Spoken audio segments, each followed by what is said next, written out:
सनातन गोस्वामी जी का जो मदन मोहन मंदिर नारायण, उसमें उनका एक शिष्य रहता था, दरवाजे में गेट में खड़ा रहता,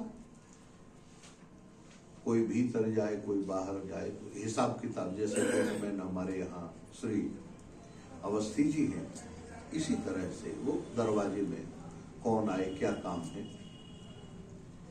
एक बार सनातन गोस्वामी जी बैठे ध्यान में थे अंदर कुटिया में, और वह जो एक व्यक्ति आया, कहा हमें स्वामी जी से मिलना। कहा स्वामी जी नहीं है। कहाँ गए हैं? कहा स्वामी जी इस समय गौशाला में है, और वो भीतर बैठे थे। अब देखो ध्यान की महिमा, नारायण। और वो आंख बंद किए हुए रहता था महाराज, कोई आके कुछ बोले, वो दिन भर केवल स्वामी जी का चिंतन करता था, सनातन गोस्वामी जी का। अच्छा, वो व्यक्ति चला गया। कब आएंगे? कहा 1 घंटे बाद। 1 घंटे बाद स्वामी जी के निकलने का समय होता, सायंकाल का समय था। नारायण 1 घंटे बाद जब निकले, स्वामी जी ने कहा तू क्यों झूठ बोलता है? झूठ बोलने का क्या कारण ये बता। मैं तो भीतर बैठा था। कहा गुरुदेव जो मैंने देखा वो बताया। कहा क्या देखा? कहा आप भीतर बैठे तो थे, शरीर से भीतर बैठे थे, लेकिन मन तो आपका गौशाला में था कि नहीं था? गैया कितनी दूध दे रही हैं, कौन बछड़ा क्या कर रहा है, और आप मन ही मन, एक गैया दूध नहीं दे रही थी तो ग्वारिया को डांट रहे थे। कहा तुझे कैसे मालूम? कहा गुरुदेव मैं आपके अलावा और कोई सोचता ही नहीं हूं। तो ये ध्यान की प्रवृत्ति है। ये ध्यान अगर हम करने लग जाएं, हमारा मन, महर्षि पतंजलि कहते हैं ध्यानम निर्विषयम मनः। हमारा अगर ध्यान, इसीलिए ब्रह्म मुहूर्त में ध्यान करना आवश्यक है। ध्यान रखना, सुबह सबसे पहले उठकर नारायण हाथ मुंह धोकर कुल्ला करके और बैठ जाओ, पहले आधा पौन घंटे 1 घंटे भगवान का ध्यान करो, और उसी ध्यान में मानसिक पूजा करो। जो भी आपका स्वरूप, भगवान का स्वरूप जो अच्छा लगता हो आपको, जो आपको अच्छा लगता हो, आपके आराध्य का जो स्वरूप अच्छा लगता हो, आप सबसे पहले स्नान के चक्कर में नहीं पड़ना, बाद में कर लेना भले, क्योंकि वो आधा पौन घंटे का जो 1 घंटे का समय है नारायण, वो बहुत कीमती है। उस कीमती समय से, वो समय आपका इतना अमूल्य है कि एक बार निकल जाने के बाद, और वही अंतःकरण को पवित्र करने का सबसे बड़ा साधन है। ध्यान, ध्यानम निर्विषयम मना। पूज्य उड़िया बाबा जी महाराज का एक शब्द है, वो कहते थे कि जिसको 3 मिनट का भी भगवान का ध्यान लग गया, 3 मिनट ज्यादा नहीं, उस ध्यान का जो आनंद है वो 24 घंटे उतरने वाला नहीं है। 24 घंटे। हाँ जी, 4 से समय 4। हाँ महाराज जी, ठीक 4 बजे आसन पर हो जाना चाहिए। 3:30 बजे आप 3:30 पौने 4 पर उठ जाएं, लघु शंका कर लें, कुल्ला कर लें, और अपनी आसन रखें, नीचे बैठकर आराम से। ध्यान की एक प्रक्रिया है, मैं आपको अभी थोड़ी देर से चर्चा करते हैं। दग्धाक्षया मुक्त समस्त किलविषो तद्गुण। किलविष माने दोष। एक दिन मैंने पहले चर्चा की थी ध्यान कैसे करना चाहिए। उसका कारण है मुक्ताशया। आशय माने अंतःकरण जब तक हमारा है तो हम कर्ता भोक्तापन से छुटकारा पाने वाले, क्योंकि अंतःकरण में वासना भरी हुई है ना। उपासना कहां है?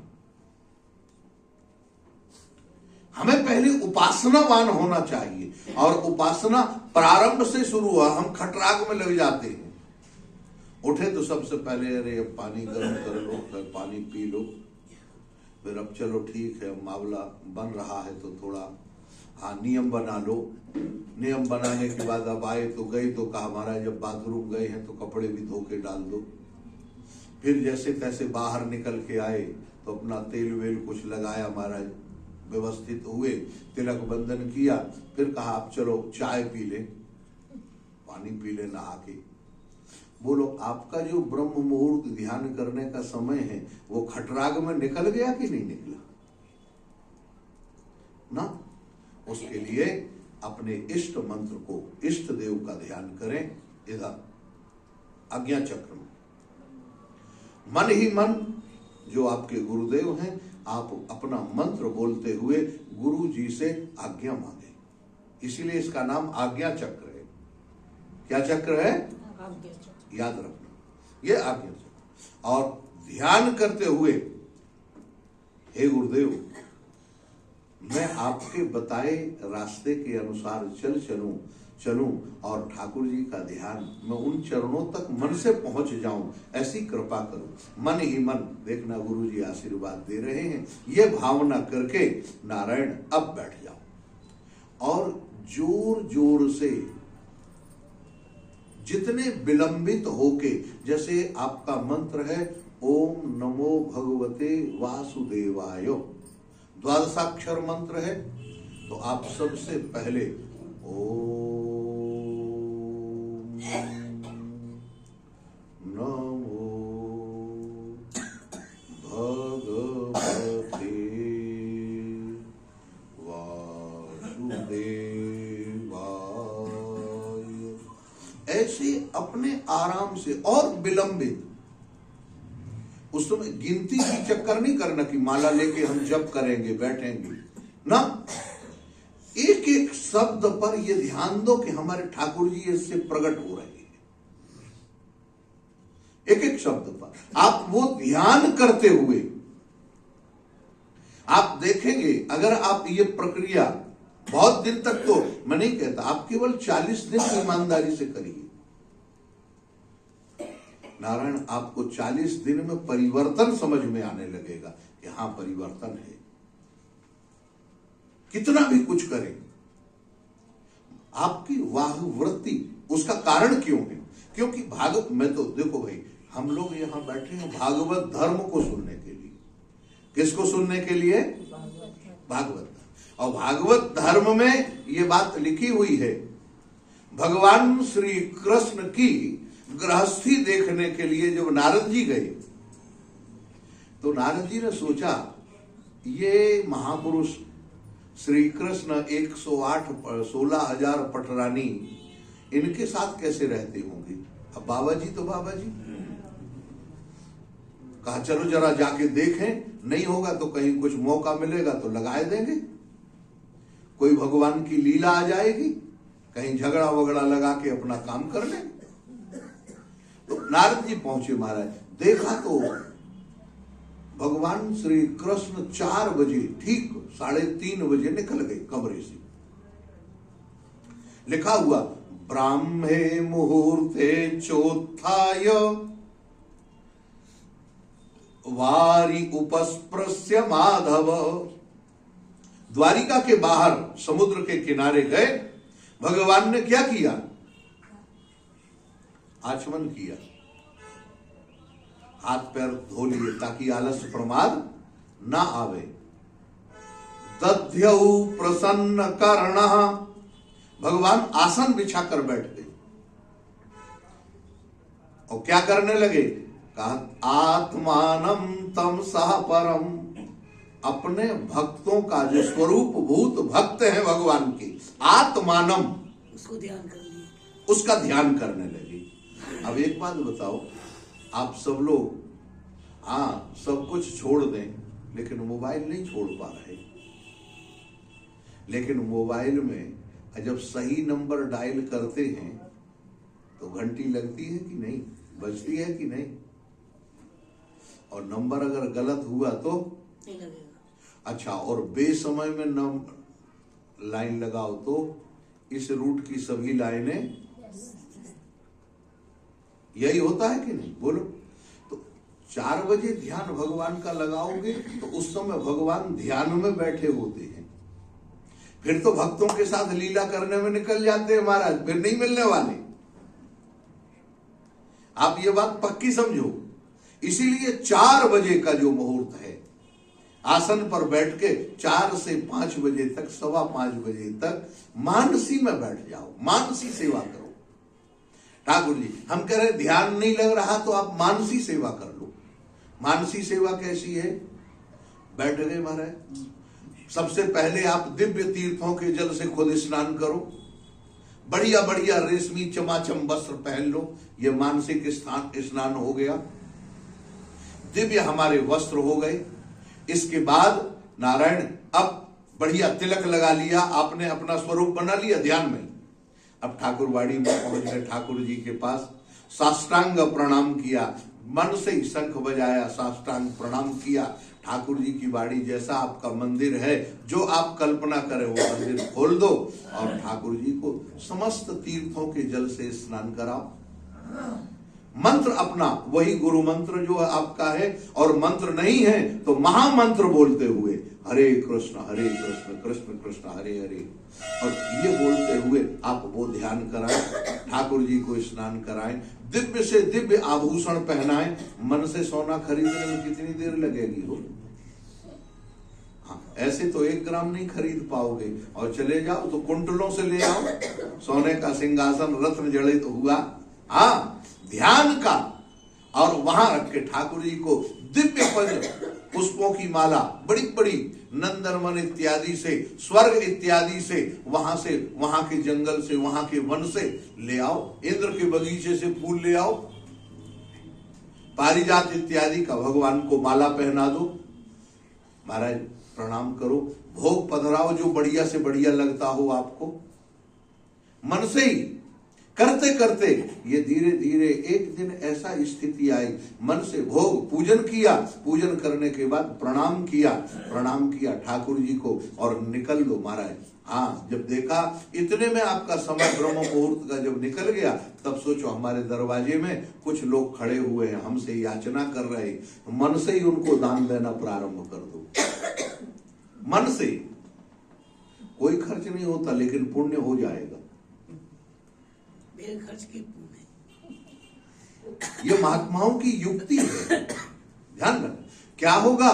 यही है समस्त किल विषह मुक्ताशय, जो अंतःकरण में किलविष माने पाप बैठे हुए हैं, उन पापों को समाप्त करने के लिए यही ध्यान है।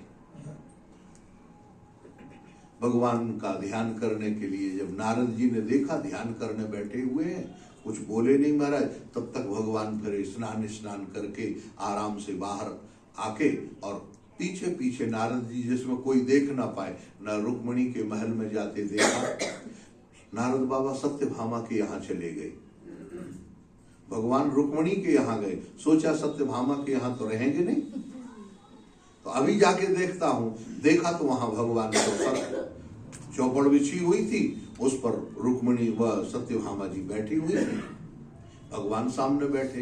एक तरफ देखा तो महाराज हाँ, कहीं पूजन कर रहे थे, कहीं संतों के साथ बैठे थे, कहीं कुछ कर रहे, कहीं बच्चों को पढ़ा रहे, कहीं बच्चे खिला रहे। यहां लिखा हुआ भगवान गोदी में बच्चे लिए हुए। नारद जी ने जब ये देखा महाराज परेशान हो गए, परेशान होके, हाँ महाराज परेशान होके, भगवान जहां जाए वहीं भगवान, अरे नारद जी कब आए, आइए आइए। नारद जी ने सोचे ये क्या चक्कर है, हमसे पहले ही मौजूद है सब जगह। अरे भाई ये परमात्मा अनेक रूप रूपाय, जो 16,108 रूप बनाकर समस्त देवियों के साथ एक मंडप में पाणी ग्रहण संस्कार कर सकता है, क्या उनको अलग अलग रूप बनाने के लिए जगह है? नारायण भगवान ने सोचा अब नारद जी के मन की बात निकलनी चाहिए, तो कालिंदी के से, हाँ महाराज कालिंदी के यहाँ भगवान दरवाजे के भीतर कमरे में अंतःपुर में थे, भगवान देखे नहीं नारद जी को, भागवत में वर्णन है। नारद जी ने कहा बढ़िया मौका मिला, अब देखते हैं। कालिंद जी से कहा, एक बात बताओ, तुम्हारे यहाँ भगवान आते कब हैं? मुझे तो लगता है कि तुमसे प्रेम थोड़ा मामला कम है। कालिंद बोले, क्या कह रहे हो तुम्हें नारद बाबा जी, ये क्या कह रहे हो? अरे हमारे यहां से तो भगवान जाते ही नहीं। कहे हैं कहां? कहा भीतर देखो वो बैठे हैं। नारद जी ने कहा, अब देखो। नारद जी को चक्कर आने लगा।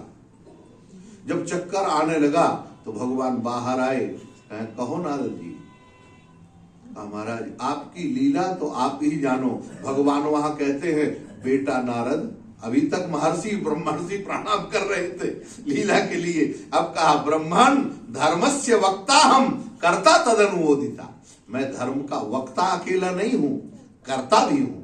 धर्म का पालन भी करता हूं और धर्म करने वाले का अनुमोदन भी करता हूं। तो ये लीलाओं का जो क्रम है, जब तक ब्रह्म चिंतन से अंतःकरण पवित्र नहीं होना, ध्यान रखना, सावधानी करनी पड़ेगी।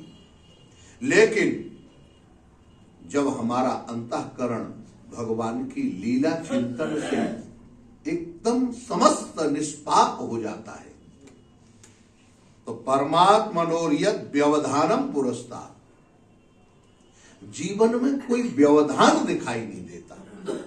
और क्या होता है? कहा, स्वप्ने यथा, मान लो कोई कर्तृत्व भोग रह भी गया तो उसके लिए तुम्हें जन्म लेने की जरूरत। हाँ महाराज, क्या भगवान कृपा करते, स्वप्ने, स्वप्न में ही वो निकाल देते। स्वप्न में नारायण आत्मान इंद्रियार्थम च परम यद उभयोरपि सत्याशय उपादो व पुमान पश्यति नान्यता। महाराज, जो अंतःकरण सत्य है, सत्याशय, सत्याशय का मतलब है सत्व गुणी अंतःकरण। जब तमोगुण, अब देख थोड़ा सा ये भक्ति नहीं, ज्ञान परक बात मैंने आपको कहा, जीवन में 3 गुण होते हैं, रजोगुण, तमोगुण और सत्वगुण। तो जब सत्वगुण आता है तो शांत मन, शांत तो होता है लेकिन वो थोड़ी देर के लिए होता है, फिर काम करने का मन करने लगता, नहीं कुछ करना चाहिए, बैठे बैठे तो आलसी हो जाएंगे। क्रियान्वित तो फिर कहां जाता है व्यक्ति? कहा हमारा खेत खलिहान मकान दुकान में चला जाता है, कहता महाराज कुछ तो करना ही पड़ेगा, और मन उसके साथ दे देता, सपोर्ट करने लगता, हाँ तुम ठीक कह रहे।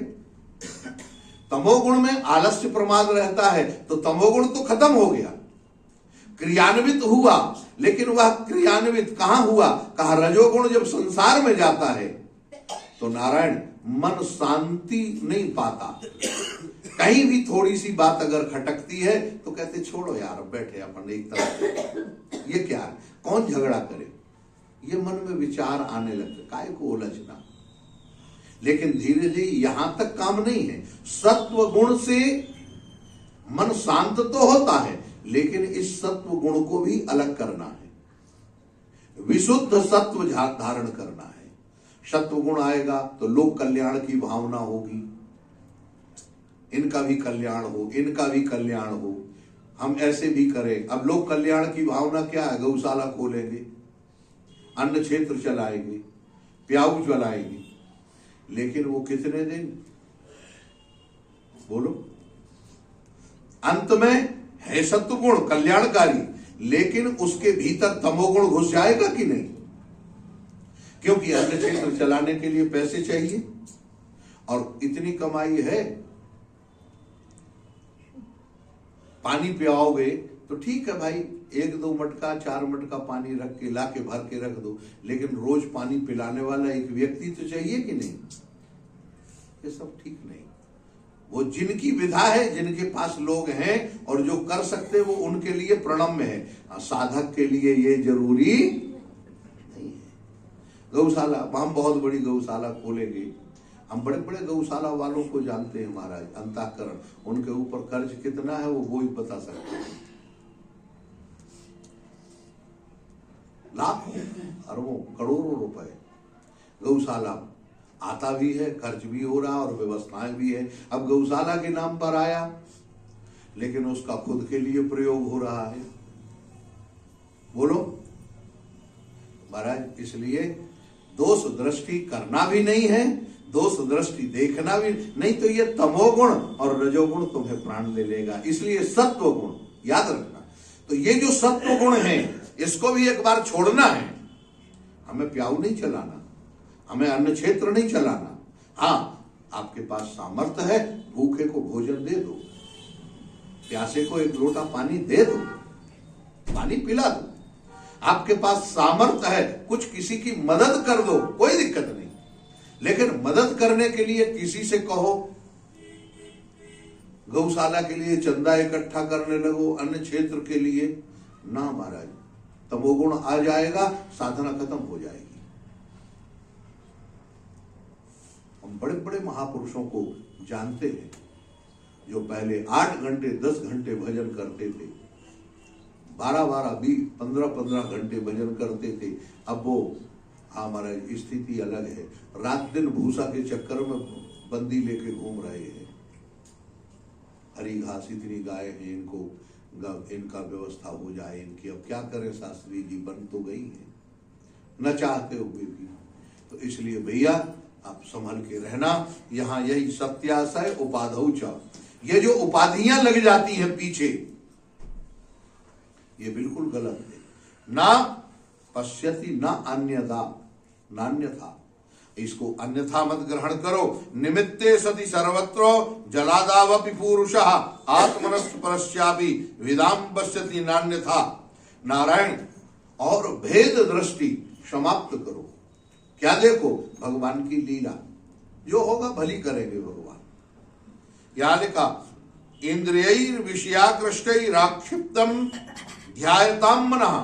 जब हमारा मन इंद्रियों का चिंतन करने लगता है, विषयों का चिंतन करने लगता है, तो उसका लोभ चेतनाम हरते बुद्धे, हमारी बुद्धि में विवेक की सामर्थ्य खत्म होने लगती है। रात दिन जो विषयों का चिंतन करते हैं ना, हाँ महाराज, उनकी बुद्धि काम नहीं करती। महर्षि पतंजलि ने एक सूत्र ही लिखा है, वो स्वस्थे चित्ते बुद्धया स्फुरंती। जिसका चित्त स्वस्थ माने सबल होगा, उसकी बुद्धि काम करेगी। जिसकी चित्त शुद्ध नहीं होगा, उसकी बुद्धि काम करेगी क्या? सोचो। थोड़ा सा एक उदाहरण आप देखें भागवत का ही, मैं अलग से कुछ नहीं। नारायण, जब कंस ने देवकी को मारने का षड्यंत्र किया, इसको मार देंगे, जा रही, बाल पकड़ लिए, तलवार फेंट से निकाल ली और मारने लगे। वसुदेव जी ने सब तरह से समझाया कि नहीं समझाया? अच्छा, ये बुद्धि, दूसरा व्यक्ति क्या काम करता, उसके काम बुद्धि काम देती। लेकिन वसुदेव जी साधु हैं। अरे उन्होंने पहले शाम, अरे भैया कैसी बात कर रहे हो, हमारे साथ मजाक मत करो, अभी अभी ये कोई मजाक कर, बिल्कुल नहीं, तुमने सुना नहीं क्या है? अरे तो अगर मारने के लिए देवताओं ने कहा भी तो जरा विचार करो, क्या संतान अभी हो जाएगी? फिर 8 संतान के लिए कितना समय लगेगा? और होती है कि नहीं होती, कोई जरूरी है? ये सब बातों में तुम्हारे कोई दम नहीं हो, मारने के लिए तैयार। देखो समझाया, कहा नहीं क्या चाहते हो। जब हर तरह से भय दिखाया, भेद दृष्टि दिखाई, लेकिन इसके बाद भी जब कंस नहीं माना, तो आप जानते हो वसुदेव जी ने कहा, अच्छा आकाशवाणी ने क्या कहा? आकाशवाणी ने यही कहा है कि इसके 8वां जो गर्भ है वो मारने वाला है। कहा तो हम तुम्हें वचन देते हैं, जो भी इसकी संतान होगी वो हम तुम्हें दे देंगे। बोलो, ये निर्णय कोई साधारण व्यक्ति ले सकता है?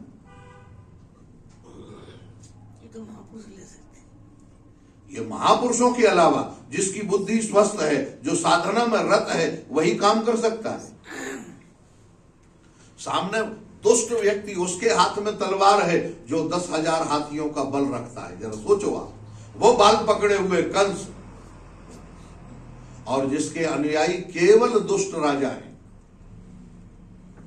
एक व्यक्ति हजारों दुष्टों में एक सज्जन व्यक्ति क्या करेगा? अगर वो बुद्धि से काम नहीं लेगा तो उसका जीना रहेगा क्या? बोलो। लेकिन ये बुद्धि का देने वाला कौन है? और प्रेरक रघुवंश मणि। ये प्रेरणा देने वाले कौन है? करुणा सिंधु खरारी। देखो वो भगवान करुणा सिंधु हैं।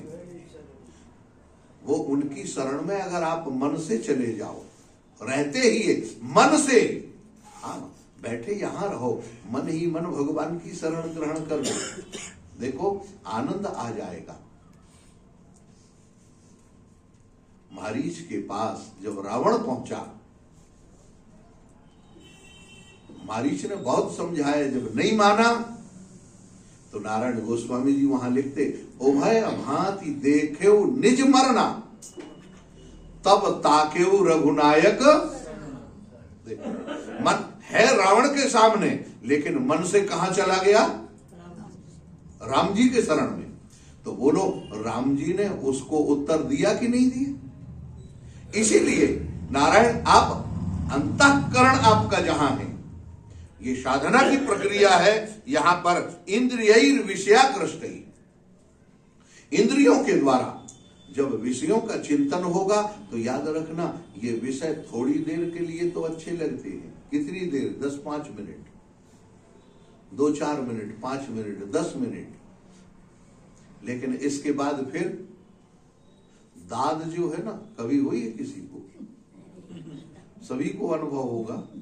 अच्छा, उसको खुजाने में कितना मजा आता है, लेकिन जब उससे खुजाते हुए दाद जो है, नारायण, जब खून निकल आता है, कितनी जलन होती है। बोलो, याद रखना, ये विषय भी ऐसा ही है नारायण।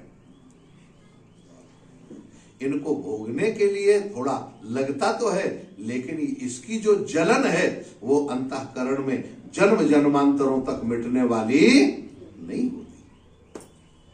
इसलिए हाँ महाराज, साधु सावधान, साधु सावधान। यहां कहा महाराज, चेतना हरते बुद्धि। बुद्धि में विवेक की ताकत खत्म हो जाती है। मन में संकल्प विकल्प, जो शुद्ध सत्व गुण का संकल्प है, वो नहीं आता। और स्तंभ हृदय और भ्रश्यत्यनु स्मृतिश्चित्तम, ज्ञान भ्रंशों स्मृति क्षय, स्मृति नष्ट हो जाती है। लोग कहते हैं महाराज क्या करें, अब तो याद नहीं रहता, भूल जाते हैं। क्यों? हमारा विषयवान स्थिति रही ना। अब इस समय कहां याद रहेगा? तो इस समय अब भगवान को ही याद करो और दूसरा याद करने की कोशिश। अब ये मत सोचो कि हमें श्लोक याद हो जाएंगे कि भागवत याद हो जाएंगे। अब तो इतना रखो, इतने ही भर ध्यान रखो कि भगवान याद रहे, उनका महामंत्र याद रहे। पूज्य करपात्री जी, हमारे गुरु जी बताते थे, करपात्री जी से जब मिलने के लिए गए तो उनको अंतिम समय एक गीता का श्लोक याद नहीं था, एक भी। लोगों को पहचानते तब थे जब लोग बताते थे कि ये फलाना है, तब स्मृति। अच्छा, ऐसे कहते थे नारायण। इसीलिए तदरोधम कवयः प्राहुरात्मा पवमात्मना, अर्थेन्द्रियार्थ विद्यानम सर्वाथा पहमनवोपुआन, भ्रंस्तो ज्ञान विज्ञाना जिनाद विख्यति मुख्यताम। नारायण, हमारे जीवन का जो मुख्य लक्ष्य है, ये अर्थ, धर्म, काम और मोक्ष, ये चारों पुरुषार्थ, महाराज सनत कुमार कहते हैं, ये चारों जो पुरुषार्थ हैं, ये चारों पुरुषार्थ भगवान ने हमें कल्याण के लिए बना के दिए।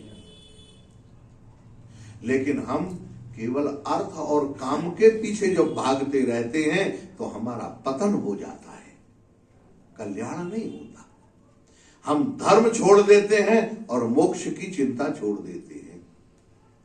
इसलिए कहते ना, तत्रापि मोक्ष एवार्थम आत्यंतिकत एष्यते। हमारे जीवन का उद्देश्य है मोक्ष, और मोक्ष पुरुषार्थ जब तक हमारे जीवन का लक्ष्य नहीं होगा तब तक ना अर्थ सफल होगा, ना धर्म सफल होगा, ना काम सफल होगा। कितने बड़े ज्ञानी महापुरुष हैं। आगे चल के आप देखेंगे महाराज पृथु जी के भी 4 संतानें हुई हैं।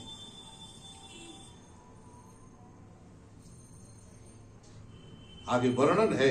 इसलिए त्रैवर्ग अर्थो यतो चित्त नित्यम कृतांत भय संयुत परे वरे च ये भावा गुण व्यतिकरादनु।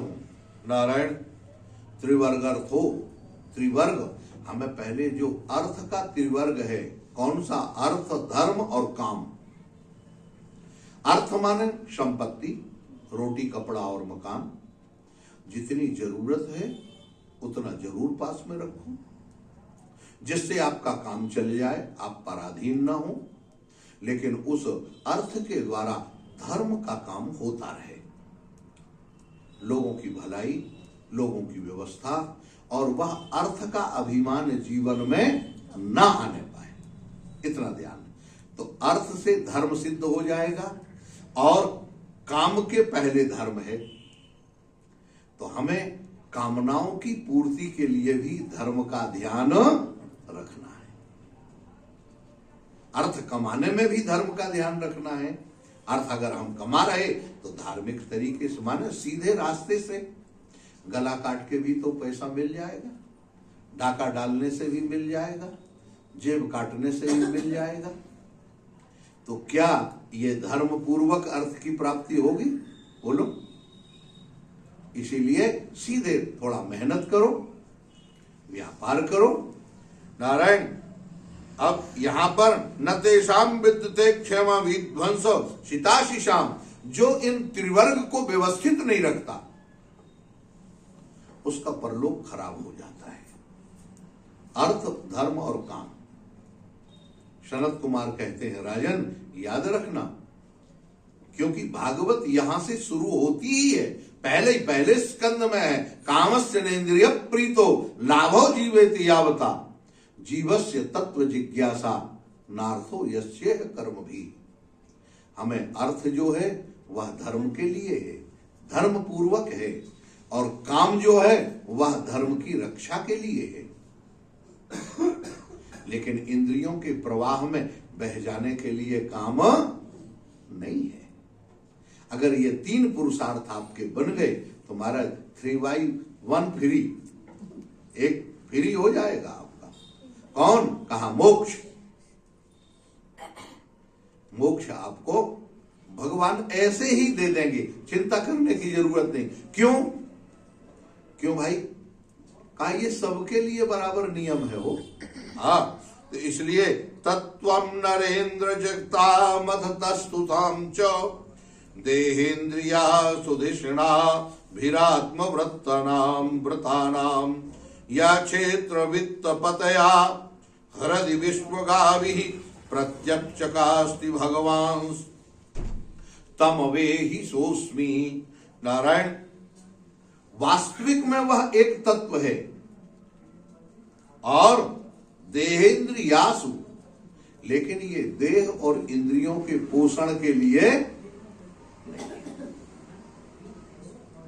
इसलिए क्या करें? माया विवेक बुद्धि सृजवाह बुद्धि, माया के वशीभूत न हो, माने अर्थ की लोलुपता न रहे, काम की लोलुपता न रहे। नारायण तम नित्य मुक्त परिशुद्धित बुद्ध तत्वम। वास्तव में महाराज यहां पर कह रहे तुम शुद्ध हो, बुद्ध हो, नित्य हो और मुक्त हो। यही बात सनत कुमार कह रहे हैं, यही बात राजा परीक्षित को सुखदेव जी ने कहा था, राजन तुम मरिष्येसी पसी बुद्धि इमाम जही।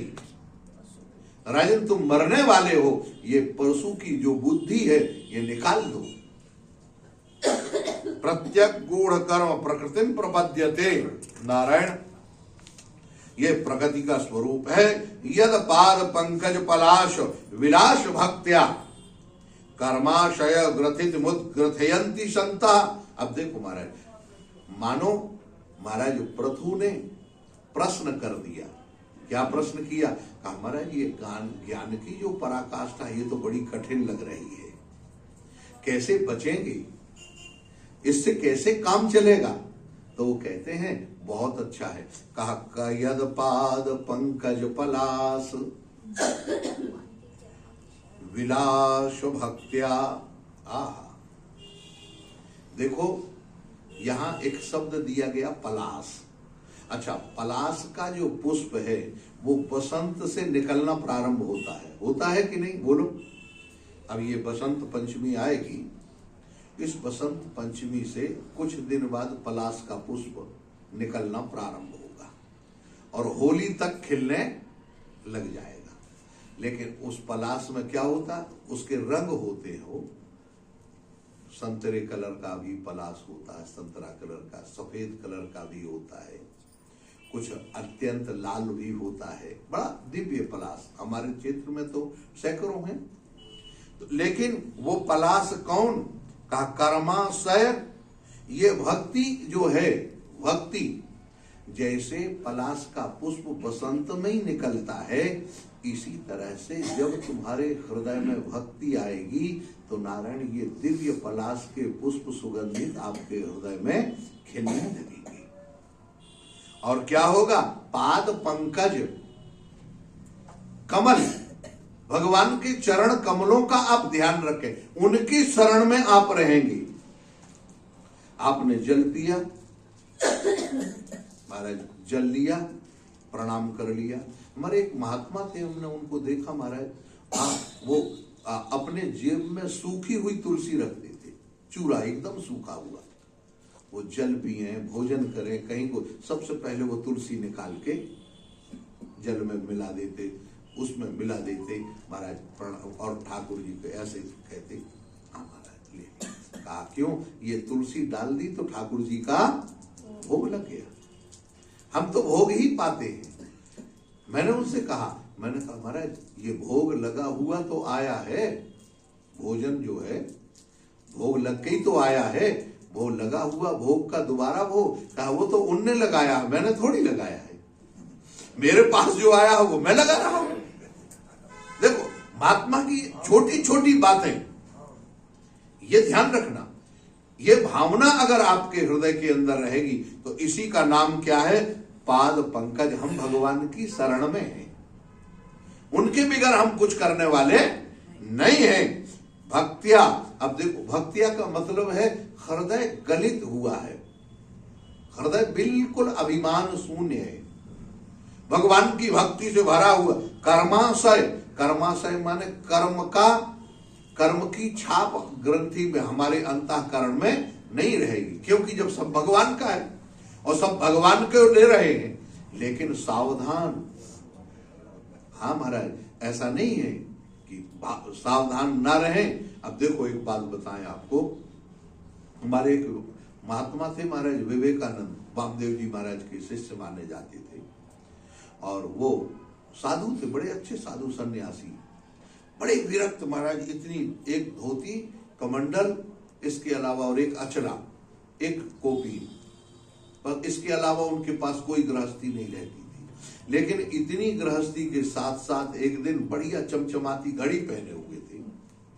वामदेव जी के पास आए महाराज। अब देखो महात्मा कैसे महापुरुष बोलते हैं। महात्मा वामदेव जी के पास आए, प्रणाम किया, कहा ओ महात्मा आज तो वाह बहुत, इतनी बेश कीमती। हाँ महाराज विदेश की घड़ी है और कोई लेके आया, बहुत कीमती तो है, हमको दे दिया। हमने कहा, वामदेव जी बोले अरे भाई ये महात्मा को शोभा नहीं देता है। देखो कितने ढंग से बोले।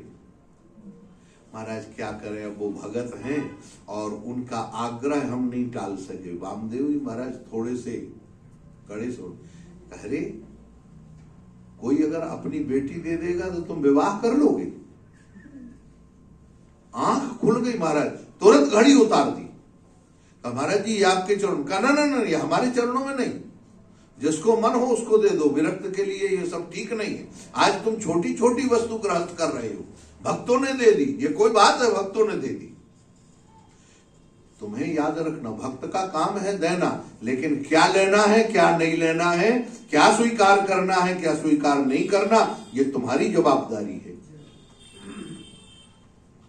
महाराज उस तारीख के बाद एकदम वो फक्कड़ निर्द्वंद रहते थे, कभी कुछ लेते ही नहीं थे महाराज। नियम बना लिया, भोजन के अतिरिक्त या जो दवा के अतिरिक्त मुझे और कुछ चाहिए, जिसकी आवश्यकता है बस वही रह गई, बाकी अन्यथा कोई स्वीकार नहीं, जीवन पर्यंत। लेकिन अगर पूज्य वामदेव जी महाराज उस समय न टोकते तो वो लोग गृहस्थी बन गए थे कि नहीं? संग्रह आ जाता ना जीवन में।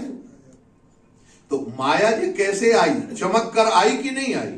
यही वहां कहते हैं ग्रथित मुद्ग्रथयंती, ये धीरे से पकड़ती है महाराज, ग्रथित आकर्षण करके। इसका आकर्षण बड़ा तेज होता है और उस आकर्षण में लाभ दिखाई देता है। क्या लाभ दिखाई देता है? इसमें अलार्म भी है, समय पर महाराज जी नींद नहीं खुलती तो उठ जाती है। वाह, महात्मा को भी अलार्म की जरूरत है। वो जो जो करते गए महाराज, सब वामदेव जी काटते गए। अंत में महाराज उनको वो संज्ञा परिग्रह से दूर, तदवंत रिक्त मतयो यतयोपि रुद्धा, जब तक हृदय खाली नहीं होगा तब तक परमात्मा प्रकट आने वाला नहीं। महाराज आपने स्वामी जी का एक वाक्य है महाराज, वो कहते हैं बाहर का संसार तुम्हें दुख देने वाला नहीं है, जो तुम्हारे भीतर का संसार है वो तुम्हें दुख दे रहा है। पहले वो भीतर का संसार निकालो, फिर बाहर का संसार और तुम्हारा अपने आप खत्म हो जाएगा। इसीलिए यतयो स्रोतो गणास्तमरणम भज वासुदेव, अंतिम तक, अंतिम समय तक, हर श्वास में, श्वास श्वास में कृष्ण भज, वृथा श्वास जनिक होय, ना जाने इह श्वास को आवन होय न हो।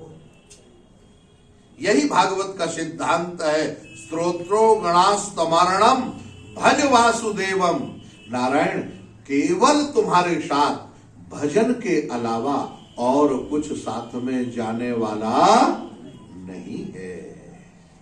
इसीलिए यहाँ कहते कृच्छो महानिह भवार्ण वलप्तवेशाम षड्वर्ग नक्रम सुखेन तिथि शरंति, तत्वं हरेर्भगवतो भजनीय मंघ्रि कृत्वोडुपम व्यसनमुत्तर दुस्तरार्णवम। यह संसार सागर से दुस्त आर्णवा, ये जो दुस्तर संसार है, इससे पार जाने के लिए एक ही उपाय है। वो गोस्वामी जी ने कह दिया, इसी का अर्थ है। क्या बढ़िया कहा, भव सागर चाहा पार जो पावा, राम कथा ताकर दृढ़ नावा। संसार सागर से अगर आपको वास्तविक में इससे पार जाना है तो नारायण क्या करना? कहा भगवान की कथा सुनो और भजन करो और सावधान रहो, सावधानी पूर्वक भजन करो, संग्रह परिग्रह से दूर रहो और नारायण भज वासुदेव भगवान के शरण में रहो। जब ऐसा कहा महाराज मैत्रेय जी कहते हैं, या एवं ब्रह्म पुत्रेण कुमारेणात्म वेद शाह, ये सृष्टि की आदि संतान ब्रह्मा जी के प्रथम 4 पुत्र, इन्होंने जब बताया कौन से ब्राह्मणेनात्म वेद शाह, नारायण ये उनको बताया जो यज्ञ में वर्णित रहने के साथ साथ नारायण परम जिज्ञासु महापुरुष हैं। वो भगवान की कृपा दर्शितात्म गति सम्यक सस्यो वाचम तम नृपहा। नारायण इतना कह के जब सनकादि शांत हुए, नारायण उपदेश जब पूरा हो गया तो अब महाराज पृथु बोलना प्रारंभ करते हैं। क्या बोलते हैं उसकी चर्चा कल करेंगे। बोलिए गोपाल कृष्ण भगवान की। जय जय श्री राधे हरे कृष्ण कृष्ण कृष्ण हरे हरे हरे राम राम राम हरे हरे हरे कृष्ण कृष्ण कृष्ण हरे हरे हरे राम राम राम हरे हरे हरे कृष्ण कृष्ण कृष्ण हरे हरे हरे राम राम राम हरे हरे। बोलिए श्री गोपाल कृष्ण भगवान की श्री वृंदावन धाम की जय। परम पूज्य श्री स्वामी जी महाराज की जय। श्री कृपा विलास आश्रम की जय। सभी संत भगवंत की जय। श्रीमद्भागवत महापुराण की जय। श्री व्यास नारायण भगवान की जय। जय जय श्री राम